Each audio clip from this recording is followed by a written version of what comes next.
Hello, my fellow concerned friends, and welcome back to my channel, unless this is the first time that you are seeing me, in which case, welcome to my channel. I hope that you enjoy this video, but for those of you who've been around, we're gonna have a talk. Because I'm losing my mind here, guys. I'm trying everything. I think I figured it out, though. I think it's just my phone. I think that no microphone that I buy is going to work with my phone, which... where does that leave us, my friends? Not in a good place. That leaves us not in a good place because I don't want to get a new phone. And if I were to get a new phone, I would get the Z Flip and I wouldn't record like for my YouTube on the Z Flip. Like I just wanted to use this one for my videos, but I might not be able to do that. Okay, I think I have one more idea.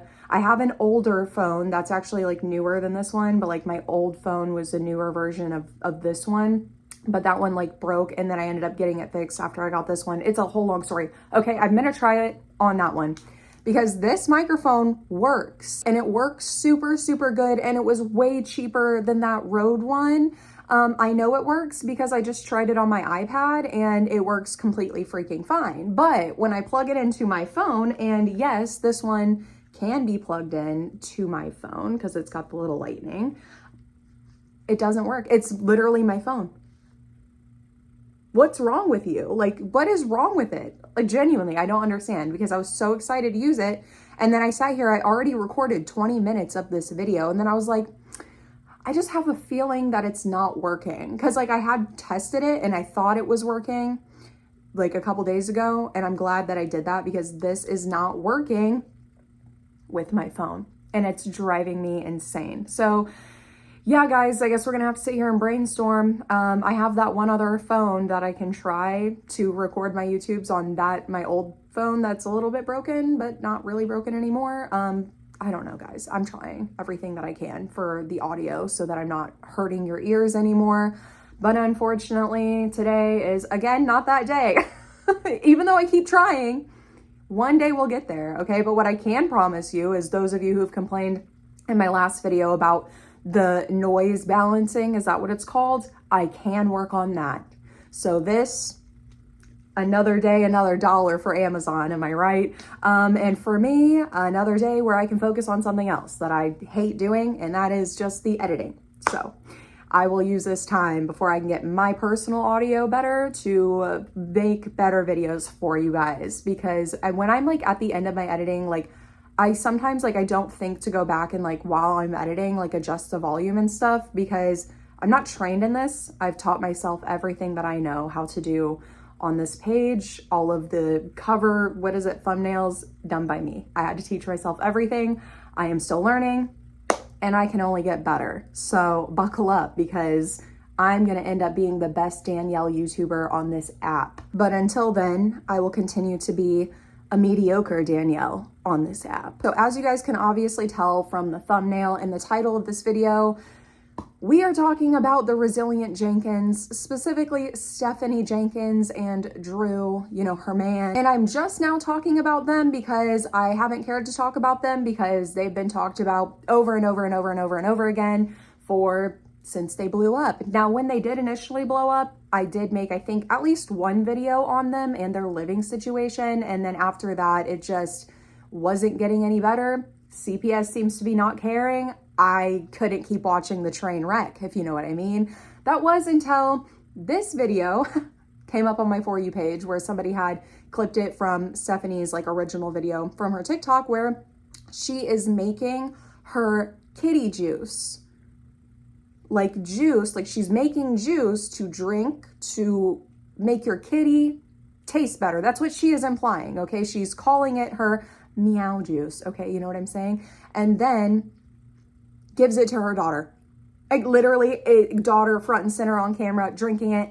Thumbs up. I'm not going to show you that part of the video, but here it is. Hey y'all, so today I wanted to share with you one of my favorite, and I like to call it my juice.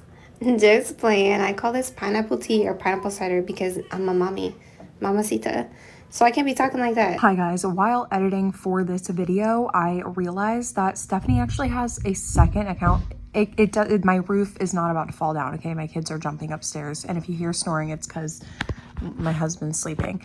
Anyway, what was I saying? Oh yeah, well, Stephanie has a second account, and the only video posted on it, which was posted like a week ago, is of her and her daughters dancing. And guys, in this video, she literally like basically instructs her oldest daughter, the one who was drinking the juice, to turn around, shake her butt, smack her butt. Like, I'm not even making this up, so I stand on what I said. If you are completely lost about who the Resilient Jenkins are, don't worry. I will speed run catch you up, but I also want to suggest go on TikTok and literally just look up their name and you will probably be brought up to speed. Be prepared to go down an hours and hours long rabbit hole, but I'm sure there are also like YouTube creators on here who have talked about them. I will have one of them linked down below. I think her name's like Emily Robinson or something like that. Maybe I'm saying it wrong, but I'll put her like right here. Amy Robinson, guys. It's Amy. She has a couple of really good videos that are just like covering it as it progresses, and she keeps up to date with it and stuff. Who are the resilient, not so resilient Jenkins, okay? Stephanie Jenkins started this TikTok page a couple years ago with the goal of becoming TikTok famous. Not famous, but like an influencer. She wanted to make money on social media to give her family a better life. So what was so wrong with their life? Well, they were a family of 6 at the time. This was before the new baby came. A family of 6 living in a 1-bedroom apartment. Now, a detail that I think is very important before we continue is to let you know that this apartment was obtained by Drew himself when Drew was a single dude, you know, just living his life with his son. I'm not going to say their names, but with his son. Okay. And they got this apartment through like an assistance program, I want to say, something like that. Basically, it's just Drew and his son legally are the only people who are supposed to be living there.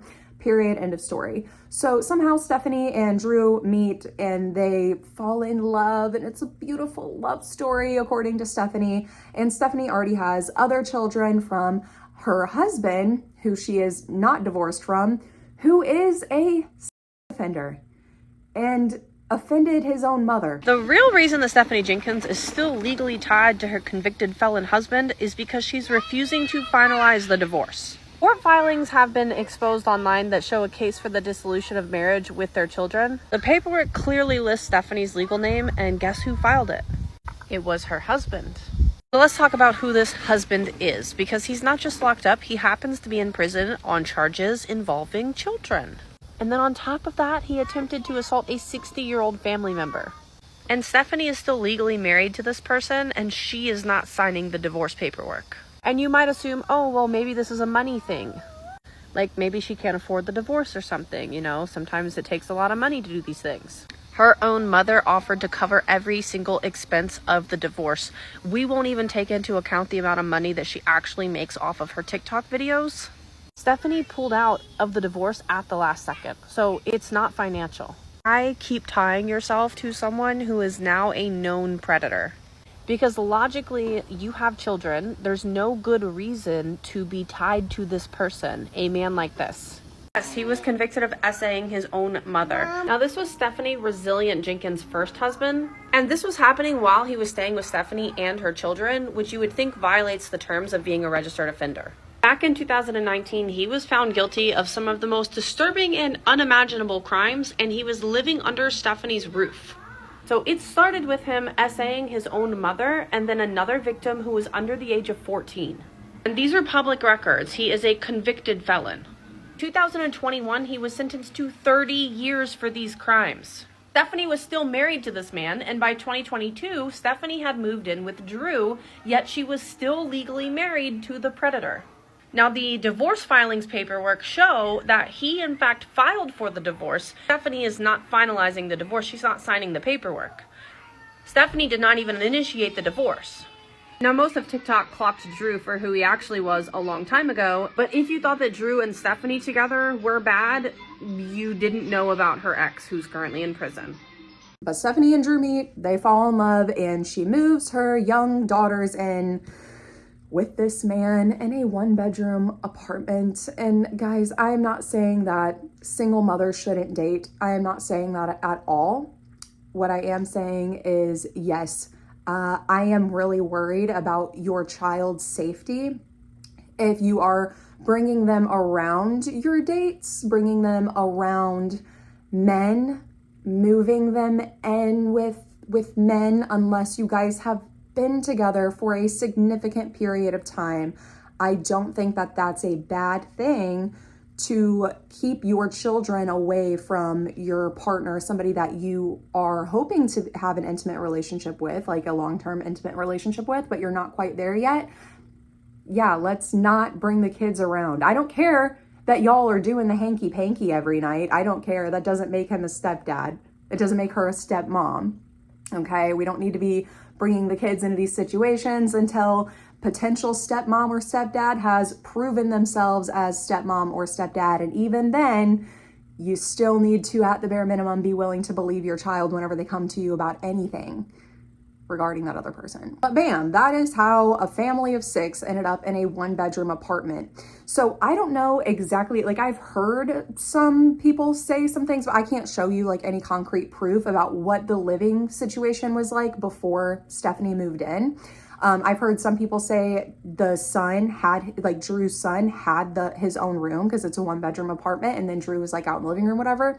I don't know if that's true. I don't know if the son was in the living room and Drew always had the bedroom. I don't know. But what I do know is when Miss Stephanie blew up, the reason she blew up on TikTok, the thing that finally got her there, because she had been trying to use her cute little babies to go viral, like legitimately actually posting her children, like just her children, with like a caption saying something along the lines of, just trying to like post my kids so we can blow up and blah. Like she is so calculated and so sloppily calculated. But she finally got what she wanted when this video went viral of her cleaning up, organizing, doing whatever in her 1-bedroom apartment as a family of 6. As you can read in the caption above, we're a family of 6 going on 7 living in a 1-bedroom apartment. As the kids grow older, that means we constantly have to adapt our environment to give them more means for privacy and extra space. When outside our environment appears cluttered, disorganized, what have you. But quite frankly, after making do for nearly 3 years now, I have nothing but a grateful spirit for the roof over our head. Generally, the instant judgment me and my husband receive, why have so many kids if you don't have enough space for them? See, my perception is judgment comes from a place of not having the experience. When you've experienced enough, you generally don't judge people. I can tell you after everything I've been through in the past 3 years, there's very little I have to judge people on. I would be lying if I said there wasn't a point in my life that I was so naive that I might have judged a poor person based off their appearance. And like I said, I have learned a lot. I generally look like I'm roughing it, but that's because our kids come first. I do everything I can to keep our environment clean and tidy. When it comes down to it, I could shove everything my kids have in 1 bedroom of some of these houses I see, and it would really look like nothing. We try to teach our kids to take care of what they have, be grateful for what we have. We keep praying and pushing for the growth that we want. Appreciate y'all watching. See you in the next video.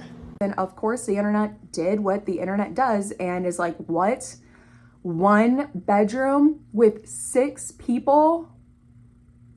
That's the how? Instantly, that was the big woo. That's what everybody started freaking out about, is you're a bad mom because you are living in a 1-bedroom apartment with your kids, okay? That was the initial shock of like the internet, how the internet took it. And it's like, I see how that would be shocking for some people, but also I held my tongue for a little bit. I wanted to see a little bit more, at the time, because you don't know everyone's financial situation.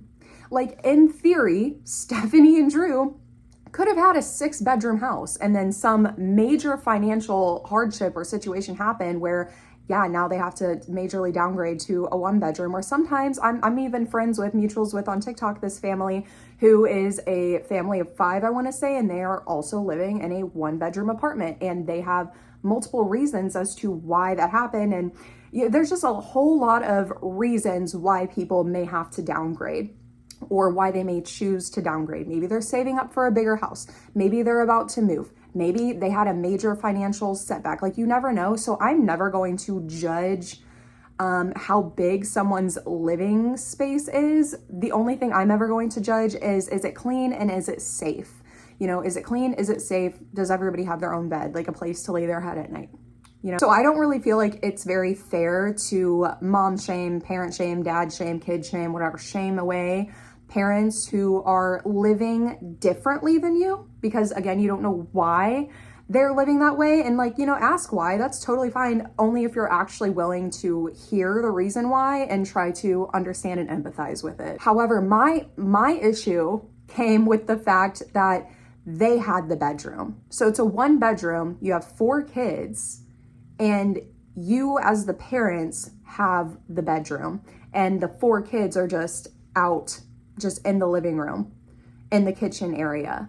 And this is why I had such a big problem with it, because like, once again, like I understand everybody's living situation is different. Like I just said, I'm mutuals with somebody, like a family on TikTok who lives in a 1-bedroom. And even for a while, the parents were in the bedroom while the kids were out in the living room area, okay? And now the difference here is that there was a reason that this family, the parents took the bedroom. It's because the mom was having a brain surgery and she needed to be able to have that, you know, quiet, secluded place. Like that is a reason. And guess what? Now they are in the living room and the kids have the bedroom. Like there's ways to do it, ways to go about it, but the Jenkins did not. It's all selfishness, and I'm going to prove that to you. Literally, these kids to them are an inconvenience. They're in the way, but at the same time, they need them. They want them because they're like accessories. They're like little like totes and pets that they can just like drag around and try to make them be exactly who the parents, Stephanie and Drew, want them to be. But outside of that, they're a nuisance. They're a burden. They're in the way. And in my opinion, that's why they chose to keep the bedroom, because in the bedroom, they had a normal bed, like a normal bedroom, like what you see here, right? They had a normal bed. They had a dresser. They had a TV. They had a PlayStation, a PS5, a normal looking bedroom, like a tapestry on the wall. Cool, great. The kids, however, you go out there into the living room area, and not only are they're not just sleeping in the living room, they're also sleeping in the kitchen on like foam mats. They didn't even have their own beds. It quite, like, I'm gonna put it in clips, it quite literally was like just a very sad, barren feeling place. And that was the kids' space. They didn't even try to like make it like a playroom vibes, right? Like they tried to keep it like a home vibes. And here's where my issue is, not only with the selfishness on the parents' part, because there are ways you can put 4 kids in 1 bedroom. Is it ideal? No, it's not, but neither is this. It's also not ideal to have your 4 young kids in the living room of an apartment complex where the front door is right there, right next to them. Toddlers can elope. I personally have never experienced that, thank God, but they're quick and they can be quiet. And it would take nothing for one of those children, even not the toddlers, to unlock that door and think that they are more independent and safer than what they actually are, and feel overconfident about a decision that they've made in their head and walk off, go do something. For somebody to open that door, if one of the kids decides to, for whatever reason, unlock it after you go to bed, a million different scenarios with the door situation, right? Not to mention they didn't even have like proper blinds or anything to like cover the window at the time, I'm pretty sure. But also the access to the kitchen, just free reign of the kitchen. And I'm not saying that like, oh, they're gonna eat all the food. I hope they do eat all the food. Kids should be eating. Like, let your kids eat, dang it. Like, that doesn't, I'm not saying let them eat brownies all day long, but like, it's weird to me when parents like restrict. There goes my iPad again. Hold on, let me do what you guys said, look, so that you guys can see it. I am trying to learn. Okay, I'm gonna mute it. Somebody said I can just click on focus, so I have it on focus. I don't know if you can see that, but anyway, it is now muted. It's on focus or personal. My phone is saying personal. I don't know. But these kids had free reign of the kitchen, okay? Think about, what do you keep in your kitchen? Cleaner, sponges, knives, fire extinguishers. Like, there's so many things inside of a kitchen that a child should not have unsupervised access to. Not even to mention, again, with the children oftentimes feel overly confident about things that they are not really that skilled at yet. They think that they're better at things than they really are, and that's great. They should, because that overconfidence is going to continue to push them to want to keep trying new things. They're going to be all, I can do that. I know that I can. But that's where the supervision on the parents' part comes in, because who's to say that one of those kids don't wake up at night feeling a little hungry and think to themselves, I don't really want an orange. I don't really want a banana or like something. And like, I'm feeling creative. I think I want to cook. Let me cook at 2:30 in the morning while my parents are asleep in the other room. Like, I, as an adult, have accidents cooking and sometimes do stupid things when I am cooking. Stupid things, because I was not taught like how to cook. Like, so I'm still like at 26, I'm still like learning the ropes in the kitchen. Like, I didn't actually ever cook a meal ever in my life until I got married. I never cooked a meal in my whole life till I got married. Guys, I was so stressed out, and my husband hadn't either. My husband had never cooked his own meal either. We were both sitting there dumbfounded, just staring at each other like, well, I guess we gotta learn. And we have, and my husband is a much better cook than me. I love it when he cooks, probably honestly just because I hate cooking, but he is really good, especially with like cooking like fish and stuff. He is so, so good, and I love fish. So it's a match made in heaven. But all of that to say, children, if me at 26, somebody who can clearly read instructions and clearly read directions, and I can understand them, and I should be able to comprehend them, a 6-year-old feeling overly zealous and confident is going to also make mistakes as well. Like, who is to say that a fire doesn't start, that they don't severely burn themselves, that they don't successfully boil a pot of water and then end up accidentally spilling it all over? Like, there's a million possibilities. So that's where my biggest issue was. Not to mention, within all of this chaos, they had freaking cats, bro. They had freaking cats in this 1-bedroom apartment, and they didn't take the time to try to rehome them, which I know a lot of people have like really strong emotions about. Like, if you have an animal, then you need to keep that animal until, you know, like they die, because like you're their only life or whatever it is. And I do agree with that sentiment. I really do. But also as a parent, as somebody who is a parent now, if my animals ever impeded my ability to care for my children, they're the first to go. I'm sorry, I love you, and I'm gonna do everything in my power to get you in the best home possible. So maybe even better than ours, right? Treats all day, endless treats. But then I guess that wouldn't really be better, because that's also animal abuse. But anyway, you get the point. If my animals are impeding my ability to properly care for my children, they're the first to go. If my animals are being aggressive to my children and are being a safety issue for my children, I don't care how much I love Gus. I don't care how much I love Dr. Bell. I don't care how much I love Freddie and Sugar and my dog. Like, I don't care how much I love them, and I do. And like, my dogs, like Sugar, we have had Sugar since before we even had our kids. Like, that dog has, like, we got her like basically as soon as we got married, okay? That is like my baby. But even still, that is not more important than my actual babies. Like, my animal babies are not more important than my human being babies, who I have a great responsibility to protect, keep safe, and help them figure out who they are and how to be the best version of themselves. Okay? Get rid of the dang cats. Rehome the cats. And there's a million ways that they could have made it work. They could have made it better, not the best, but better. They could have made their situation work for them instead of them working for it, right? But that didn't really matter, because then they were kicked out of the apartment. It's move out day tomorrow, and in case you didn't catch on, we did not find a place, so we will be going to a hotel and getting a storage unit. They were kicked out of the apartment because, like I said earlier, that apartment literally was just meant for Drew and his child. It wasn't meant for Stephanie and her kids to be coming along as well. So yeah, the TikTok investigators did their investigating. They found the apartments. They somehow figured out that, you know, it was just supposed to be Drew and his son. I don't know how some of you guys find some of this information. It's like genuinely so wild to me that we have just lay people, just normal civilians that do a better job of investigating stuff than our own police. It is wild to me. But they figured it out. They reported it, and then now they have to move, okay? So where is this family of 6 going on 7 going to go with all of their stuff, with 2 cats that they are not going to abandon? Because people were calling that out right away. Whenever they first said, oh, we have to move, people instantly were like, okay, but what about the cats? What about the cats? What about the cats? And it was over and over again. We would never abandon our fur babies. These are our fur babies. Well, that's what they did. They just left them. They're literally in one of their moving vlogs. You can literally see the cat coming into the apartment because that's its home. That is the cat's home. That is what it knows as home. It comes in and they immediately pick it up and throw it out. That they literally did abandon the cats, okay? And that was double confirmed because after they had left, this TikToker went to go try to rescue the cats, and she rescued one of the cats and then eventually rescued both of the cats. They really just up and abandoned the cats, and that's literally a crime.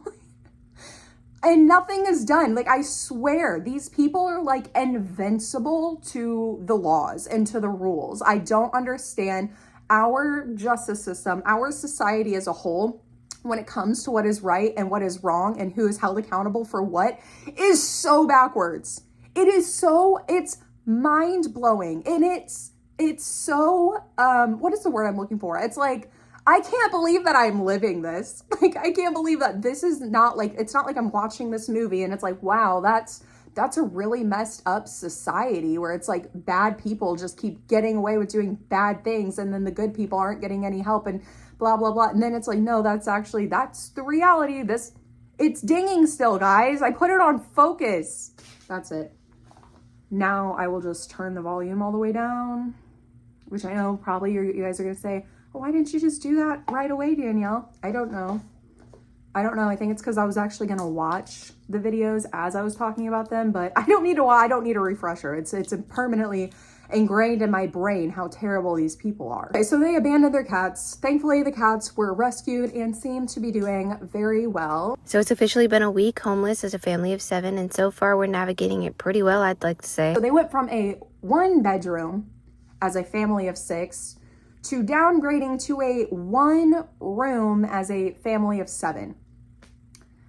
And guys, again, I'm not knocking Hotel living, even families, because like I have said before, there are situations where that is some people's only financial choice. Like, that's the only thing that they can't afford to guarantee a bed for their child. They can only guarantee $60 a night, right? They may not be able to make rent every single month. So they know that they can get $60 a night. So this is sometimes, like, again, I'm not judging people's living situations, because I believe that no matter where you are, like what your abode looks like, the size and shape or whatever, as long as you have, like food, water, shelter, all of that, you can make it work. You can make something work. Is it going to be necessarily fun? Probably not. Or is it going to be your most happy, joyous time of your life? Probably not. But I don't think that parents who are in different and what we would see as a bad living situations, I don't think that makes them inherently bad parents. I think that bad things can happen to people and put people in bad situations. It doesn't make the people bad. Unless, of course, you're the Jenkins, in which case it's just bad. Okay, they move into this 1 room now, and it's a kind of like living situation where they have to leave every 30 days to like go somewhere.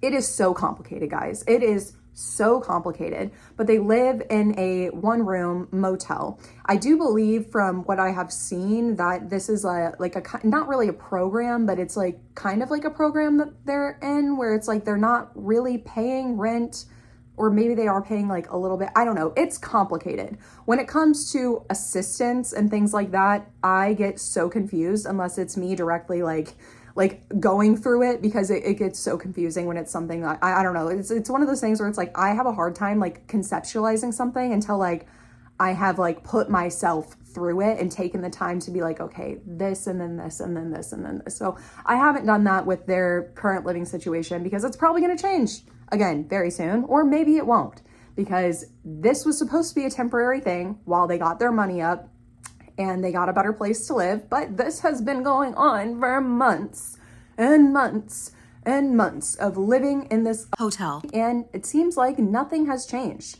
There has been a ton of drama going on, and I don't like saying the word drama like that because this involves children, and we are unfortunately literally watching firsthand childhood trauma be developed. And it's like proving the point that you don't need to like beat a child black and blue to severely traumatize them. I also failed to mention in this video that one of the biggest things that people, like have issues with against the Jenkins, specifically Stephanie, is allegations that possibly she is harming her youngest in way of like things not being very safe, worrying about her possibly having been dropped or shaken, things like that, which is why Stephanie keeps her face covered up, because people were noticing something wrong with the baby's eyes. I did feel like that was necessary to mention because of just everything else that is going on in this home environment, unfortunately. Like, this is so, it's so heartbreaking to me. There has been so much drama, right, involving Drew and the mother of his children, because yes, he has more than one, although you've only ever heard about the one because he has nothing to do with this other one.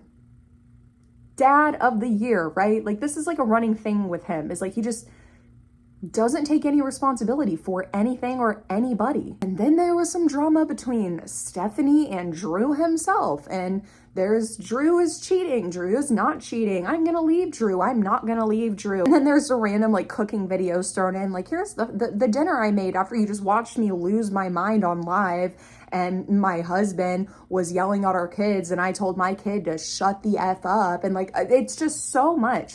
I told me to leave you alone, that's all. Oh, you ain't gotta leave me alone, but I was just asking when are we gonna get the donuts? I told you. When are you gonna get used to being disappointed? It's gonna have to be you or me who go get him later. He done made his choice, he's not gonna take you. What? I'm sorry. I'm tired of that shit too. I'm tired of him saying he's gonna do stuff for my kids, and then he just, oh, maybe then, maybe that. Disappointment.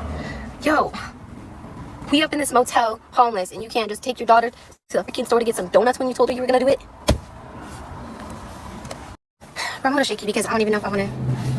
I just don't know at this point, I'm so tired of the ups and downs, and I really feel like I'm starting to feel like this ups and downs is just too much. It's not healthy on our family. It's not the right choice for our family. Like, meanwhile, here my baby is getting fussy because she don't want to be here in this fucking car. She want to go sit in something. I'm just gonna say it. Like, I really am starting to feel like this relationship is too much on my kids. The day in and day out of me and Drew having to fix some dumbass shit between us. Sorry for cussing. Some dumb crap. It's just too much. We got 5 kids, yo. I'm tired. I'm so tired. It's hard, and it's like, is it fucking worth it anymore? Because, I don't know, you reach this point in relationships sometimes where y'all keep fighting about the same things, and you gotta wonder, like, okay, are we ever gonna be able to heal and fix these things?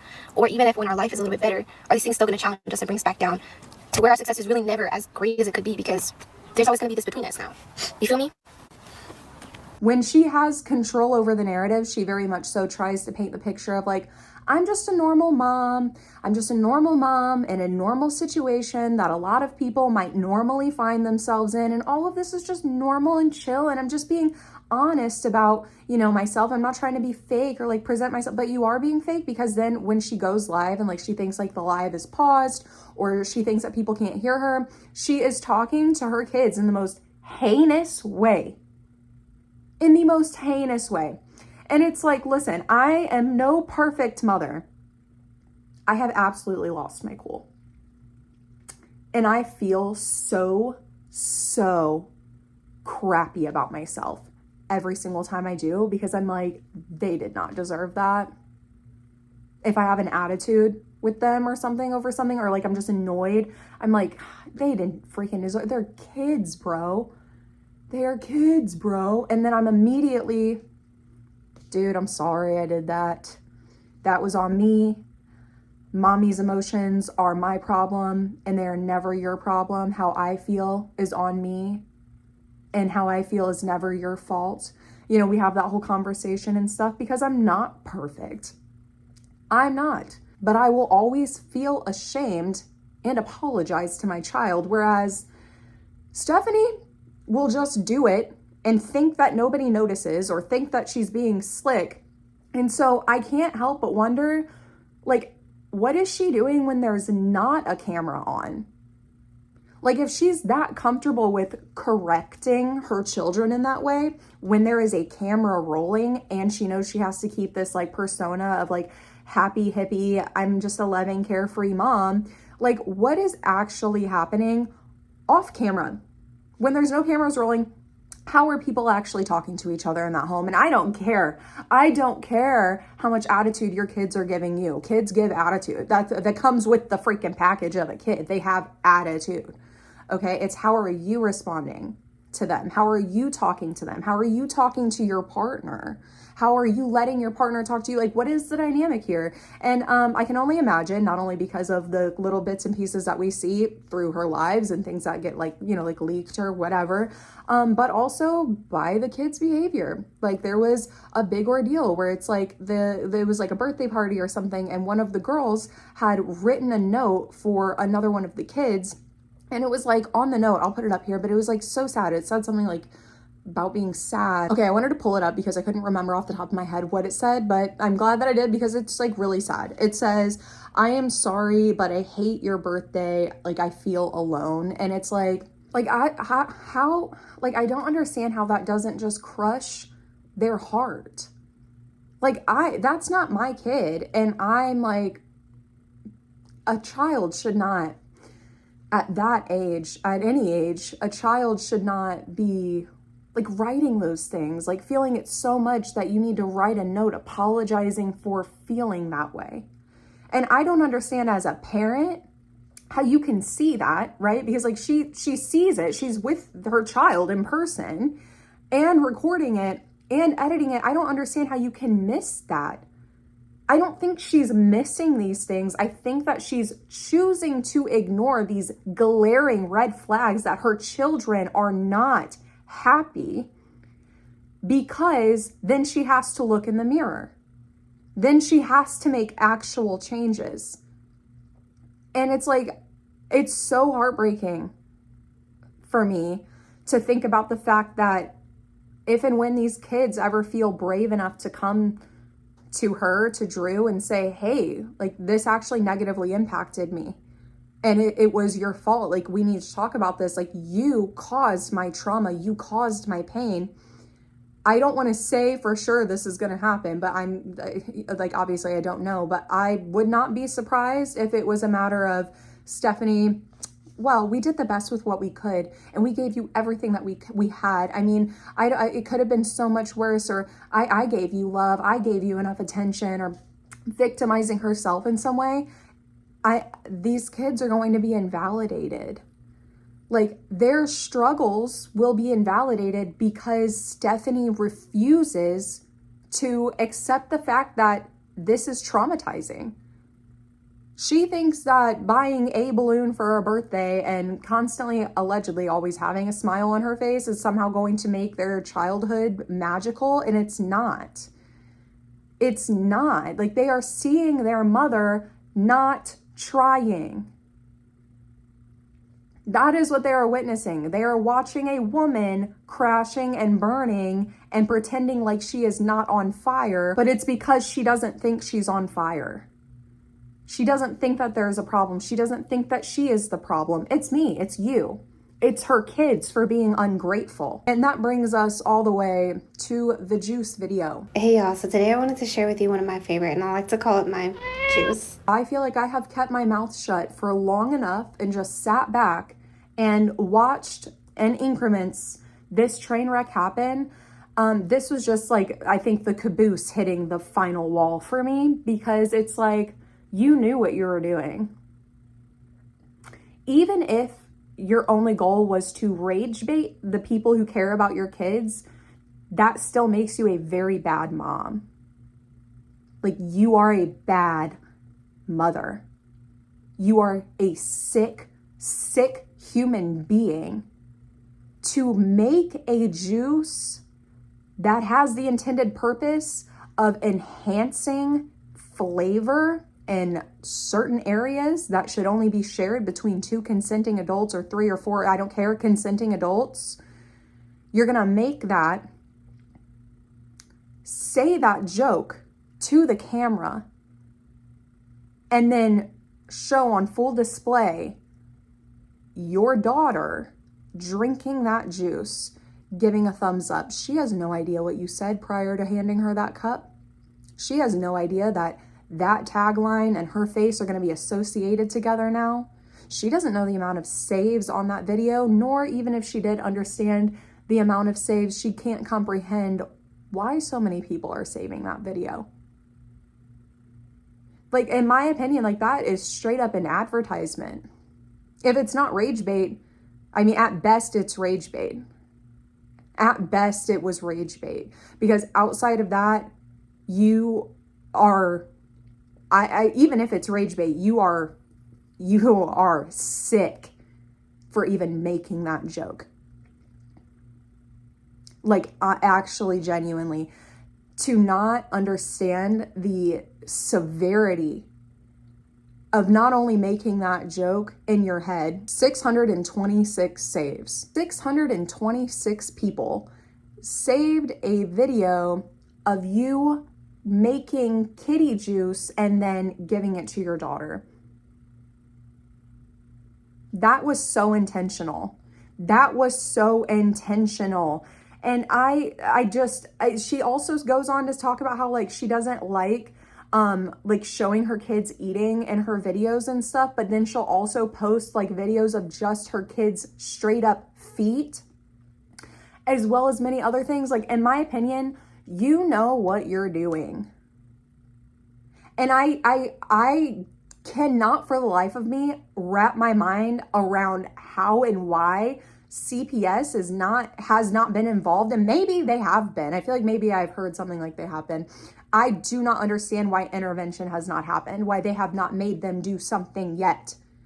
And now it's seeming like, from what I've seen today and refreshing myself on their page, it's seeming to me like they're prepping to homeschool. This voiceover like 3-4 times last night, and my baby just kept waking up every 30-40 minutes. And sometimes when she wakes up, she'll wake up my toddler too. And baby, when I tell you, I have so much respect for moms of twins, because my babies be waking each other up. I get one to sleep, and then she wakes up. It's a cycle. But let's get into this video. This is evening, I think, Tuesday night. And I don't know about y'all, but when it comes to like trying to do some kind of homework with my kids don't be sent home with homework. And if their teachers are hearing this and that's a lie, let me know, because they be hiding it then. These kids, they're in the process, in my opinion, I'm saying it now, they're gonna homeschool them. And I'm not against homeschooling at all, especially with the issues that we have today in America, where every single week there is another shooting at a school, at a university, it freaking pulling up to a restaurant on a boat, bro.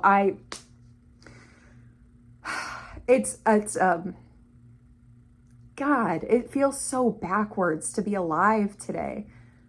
Like, I know like a lot of you guys are also going to be able to relate to that. It's so like, it feels like so pointless to even talk about these things and how wrong they are. 'Cause it's like, it feels like nothing's going to change. That's what it feels like. It feels like all I'm doing is nothing's actually going to change. But it's like, but I know it will. I know it will. I don't think that those are the reasons that she's pulling or might be pulling her kids out of school, though. Like, in one of the videos, she talks about how she is creating her own homework for her kids. So she's bought like educational posters and notebooks, and she is writing her own questions in these notebooks and then giving them to her kids to go like over to the posters and find the answer. And then like, she's doing her own version of she's soft launching a homeschooling era, if you will. Okay. Because she mentions in the video, like, yeah, I'm making my own homework for my kids because they never come home with homework. Isn't that so crazy? If you're one of their teachers and they're lying, let me know. Like, tee have they been in school? Because if your kid is not bringing back their homework every single, like, if that is a consistent every single day thing, don't you think they would have called you? Wouldn't the school have said something? Like, wouldn't this have? So it's like, I am wondering if they have even been in school for a while. Because what do you mean they're just not bringing, you just don't know if they have homework or not? How are all 4 of them, or how many are in school? Like 3? I think 3 of them are in school. How are all 3 of them getting away with that? Like, again, at best, Once again, at best, you're just a bad mom who just doesn't pay attention to your kids. And like, why, if you're like noticing, oh, my kids don't have homework and I think they need homework, why are you not calling the school? Why in your head is your solution to make up your own homework and give it to them? She doesn't make sense because she's a liar. She's a freaking liar, guys. I need something done. I need something done. I genuinely feel so bad for these kids. They only get one childhood, and this is the childhood they're getting, and it's being publicized online. I have seen people start to bully the kids and start being like saying negative things about the kids' appearance or the kids' attitudes. And it's like, what are you doing? This is not reality TV. And even if it was, you still shouldn't be saying those things about literal children. These are children who are going through trauma right now, literally right this second as I am filming it. Even if all they're doing is playing on their Nintendo Switch and laying down in their bed, this is still trauma. Like, that their living situation and what is happening is traumatizing, especially if Stephanie has or is going to be pulling them out of school. Like, I can imagine probably, you know, like she might say that the reason she pulled them out of school is like, oh, bullying or whatever. Cause like I had seen some people say something about the kids getting bullied at school or something. I don't know. Even if that's the case, a simple solution is stop posting embarrassing things and your kids will not be bullied about your embarrassing life choices. But even if they were experiencing some bullying or Stephanie and Drew were worried about that, whatever, I'm going to go out on a limb here and say that probably school was their safe place. It was a place where they were around other kids the same age as them. There was structure. There was guaranteed food. That is to say, if they get school lunch, because that's not a given thing here in America. I was one of those kids who literally never ate. I didn't actually start eating consistently ever in my life until I was a foster kid. And that's because I got free breakfast and free lunch because I was a foster kid. But my other peers who had parents who just didn't care, they didn't get to eat. They didn't get to eat, but I did. And so like, I don't know if they got food for sure, but they at least had an opportunity to eat, because even in the days when I was that kid who didn't have a lunch, I would try to mooch off my friends. It was a whole thing. I've talked about it before. They would make me eat the nastiest concoctions you can think of to like earn their leftovers. And it's a fun memory looking back on. Their kids. They didn't know that was a little mean. Like, I can conceptualize now that that's a little mean. They should have just given me their leftovers, but whatever. It's not a big deal. I hold no ill will towards my elementary and middle school friends. But the point remains is that school is going to be giving them a lot more opportunities than sitting inside of one room will. I mean, like I said, I don't know for sure if she's going to be homeschooling them. I don't know if she has already pulled them out of school. I don't know any of that. But what I am saying is I'm seeing what I'm seeing, and it's very scary, because if they end up getting pulled out of school, who are they going to report anything to? Who are they going to talk to about what's going on at home? They can't. Not as easy. Can they call the police? Sure. Can they see somebody outside and try to talk to them? Sure. Who are they going to talk to when and if something happens that is necessary for them to talk to somebody about it? I feel like the Resilient Jenkins is like a perfect essay on like all of the corruptions in the child welfare system in America.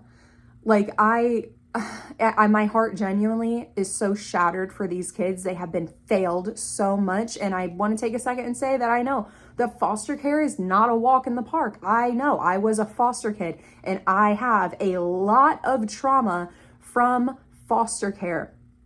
But sometimes that risk is greater than staying in this place where it is bad. It's like, yeah, I'm not a caseworker. I don't ever want to work for CPS. I never would, never will. I don't even have a degree to.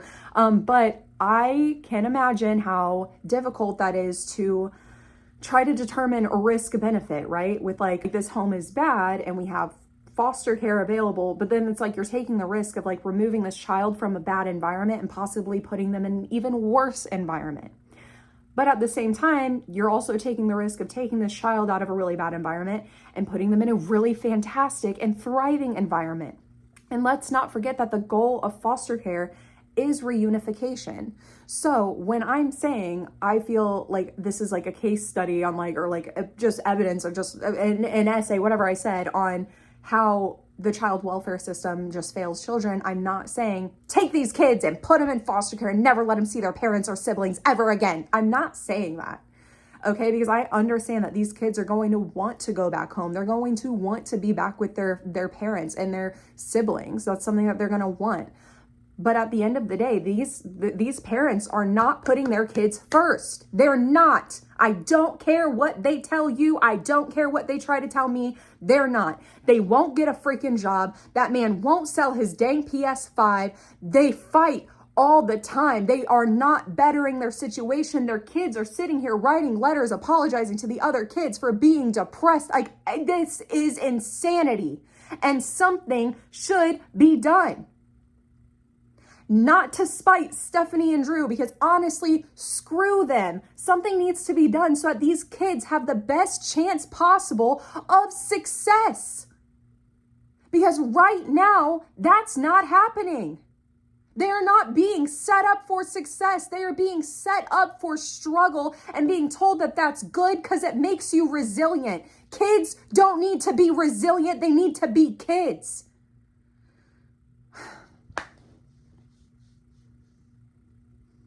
I think that's about all I had to say on this subject today. Yeah, genuinely, that's really all I had to say. I'm genuinely heated. I don't know how you can make jokes about giving your child a special kind of juice and still go to sleep at night, really thinking that you're a good mom. I don't know how you can make the conscious decision to not get a job to provide financially for your children because you don't want to take 10 more years off your life by working and still think that you're a good mom. I don't understand how you can prioritize you having your own bed frame, and bedroom, and not your kids, and wait for strangers on the internet to buy them for you and still think you are a good mom. I don't know how you can notice that your child is not doing well in school, not bringing home homework, and instead of calling and inquiring about that to give your children the best chance at success possible, you just make up your own homework and you still think that you're a good mom. There is a difference between being a good parent in a bad situation and just being a bad parent who is putting your kids in bad situations, and they are the latter. They are the latter, and I'm genuinely scared if they pull these kids out of school. Genuinely. Because clearly CPS doesn't care already. And now they're going to fly even more under the radar by the fact that their kids are not going to be physically seen every single day by other adults if this is what they do. Again, don't know if that's what they're doing. It seems to me like it is by way of the homeschooling homework videos. Okay? But that is all I had to say on this situation. My heart's genuinely broken. I'm genuinely upset that it just feels like all of the adults in these kids' lives are just failing them left and right, failing them. And it's like, it feels helpless, right? Because we are just sitting here watching it happen. And now you could say, well, you don't have to watch, you could just block them and move on, but it's still happening. And it's like, these people are just broadcasting what they are doing to their children with no repercussions, without trying to actually get themselves in a better place, without getting themselves help. And it's a sick world we live in, isn't it? So if you are a teacher, I'm not talking about their teacher. I don't care where you teach. I don't care if it's elementary school, high school. I don't care if it's college. I don't care. If you are a teacher, please pay attention to your students. Notice all of your students, even the quiet ones that don't talk a lot, the chatty ones that talk too much. Notice your students. Notice them. I don't just mean make sure they're in class and make sure they're doing their work. Really notice them. Are they bruised up? Are they often bruised? Like, notice them, pay attention to them, be a safe place for your students. Because if it was not for my 9th grade math teacher, Mr. Alfage at Northwest High School in Cedar Hill, Missouri, I would not have got out of that house. That entire school year, up until that point when I was put in foster care, he made me feel normal. He made me feel safe. When I was having like issues with like fainting and stuff in class, for whatever reason, I was having issues with that. He actually took me seriously. He sent me to the nurse and eventually made it to where my mom took me to the doctor. And it's like, if it wasn't for him just noticing his students, because it wasn't just me that he was a good teacher too. And that's not just me saying that, like, he just was a good teacher. If it wasn't for him noticing and making me feel safe, I wouldn't have told him. It was on this random day, that it was just a random day in March, months after the big event happened, right? And you guys know what the big event is. It's when my stepdad asked for my permission. To me, that was like the straw that broke the camel's back. That was like the last kind of thing I needed, I guess, to show myself like, yeah, actually this isn't normal and you really are unsafe, girlfriend, get out of here. Months after this happened, and months after I told my mom and nothing was done about it and everything, and he could just tell that like something was off in me, and something was off. Like, I had been talking to one of my friends who had just got put in foster care. It's a long story, but he could tell something was off, and he comes up to me and is like, hey, like, are you okay? And that's when I told him, I was like, no, actually, can I talk to you about something in the hallway? And because he had created this sort of relationship with his students where we could do that, he believed me. He went out in the hallway, I told him, and he believed me.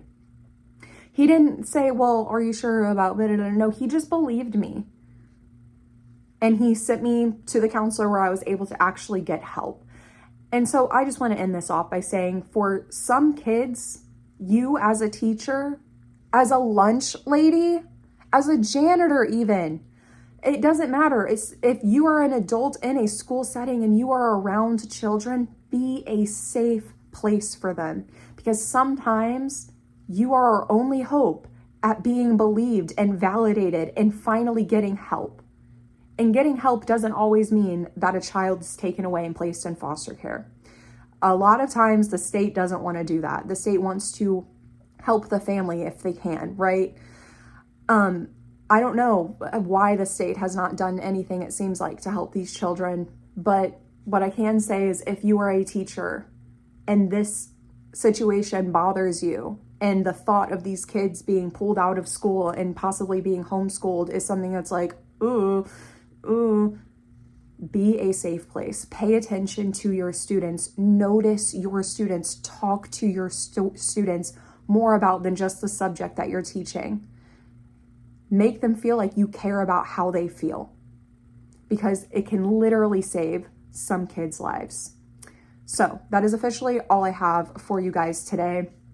I hope you enjoyed today's video.